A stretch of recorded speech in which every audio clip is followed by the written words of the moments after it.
We've now identified that there are a couple of data points which could be of concern, particularly in the length of the foot, and the data that we thought that may be problematic are data points that were close to 15 and just under, so these two here possibly, and the other one was a foot length of 53, so that's that one here.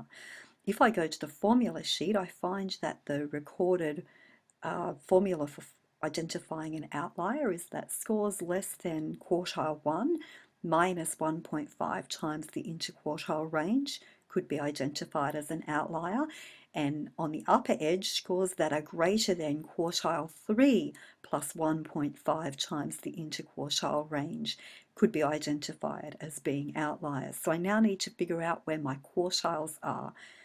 This program, Numbers, has some reserved functions in there that will actually find the quartiles for you. So I've put some headings down the bottom so I can keep track of what I'm trying to work out. I'm going to enter my answer into the cell D21. So I'm going to click in here and calculate the lower quartile. Because it's a formula and it begins always with equals, the first thing I must type is equals.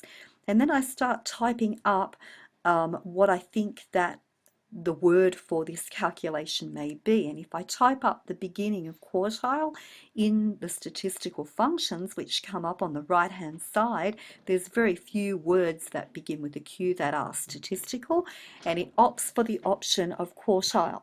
So if I now click on return, it will use that function and it sets the quartile formula up for me here. So the first thing that I need to do is enter the number set or the data. So if I click on the bottom, then I scroll all the way up to the top, and to do that you'll have to go up a little bit further, all the way up to the very top and get that last cell. That enters D3 to D20, and I now need to tell it which quartile number I'm looking for, and I'm looking for the first quartile.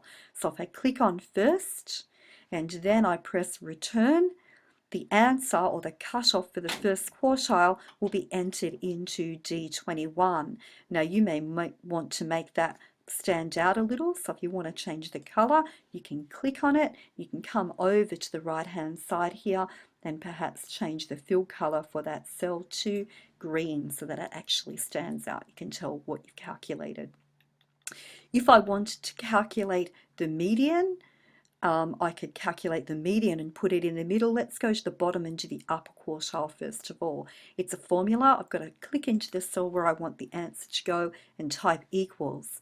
When I've typed equals, I start by beginning to type quartile, and it's found the one that I'm looking for. So if I press enter or return, I can now just enter my data set, which are the cells from D20 again, scrolling up to the cell D3, and I need to tell it this time the quartile that I want is the third quartile, and when I press return, the answer will be dropped into the bottom there. So the upper quartile that I have for this data is 28.5, and again, if you wanted to, you could change the color of that cell so that it stands out, make it green as well.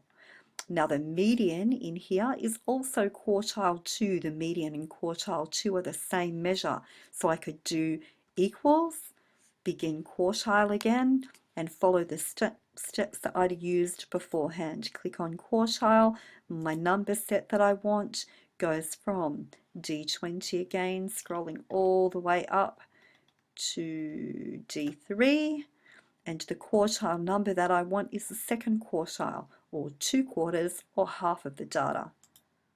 And that returns, I've got an upper quartile and a median of the same number, and I can change that color to something different to make it stand out as well. You actually don't need the calculation of median to find the outlier for the data, but that's how you would go about finding the median for the data.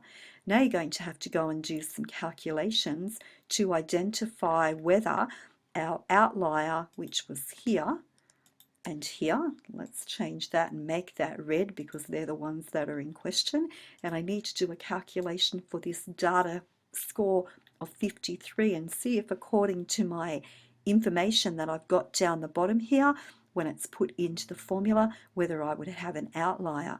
I need to do a calculation for interquartile range. So let's work that out over here and put a label, IQR. And I'm just going to type in what I want to find. To find the interquartile range, its formula begins with equals. So I would have to do the upper and click on the cell where the upper is found and subtract the lower quartile and press return. So the interquartile range is 3.5. So if I wanted to enter a formula to calculate where my outliers would be cut off at, I could put in here outlier, a label for outlier lower.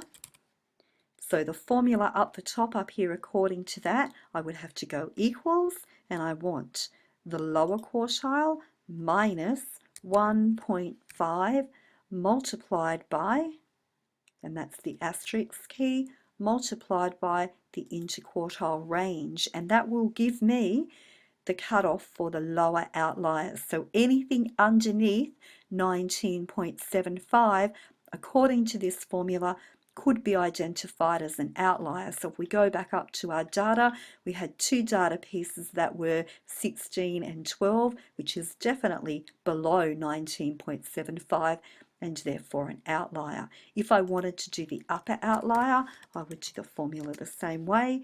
This time I'm looking for upper. It's a formula, so I have to press equals. According to this formula here in the red box, it is scores that are greater than quartile 3, which is this value down here. So I click into cell D23. I've got to add to it 1.5 multiplied by, which is the asterisk key, the interquartile range, which is this one here. Then I press return, and this says to me any foot length that is over 33.75, which is this one here that was 53, is a possible outlier. The source for the error in this data could possibly be a digit reversal, and perhaps it was meant to have been 35, and I guess the same with this one up here. Perhaps it was meant to have been 21 instead of 12. Who knows? Now we've identified them as being outliers, my next step would be to remove them from the data and have a look at working out what my calculations are for correlation and to write my line of least squares best fit.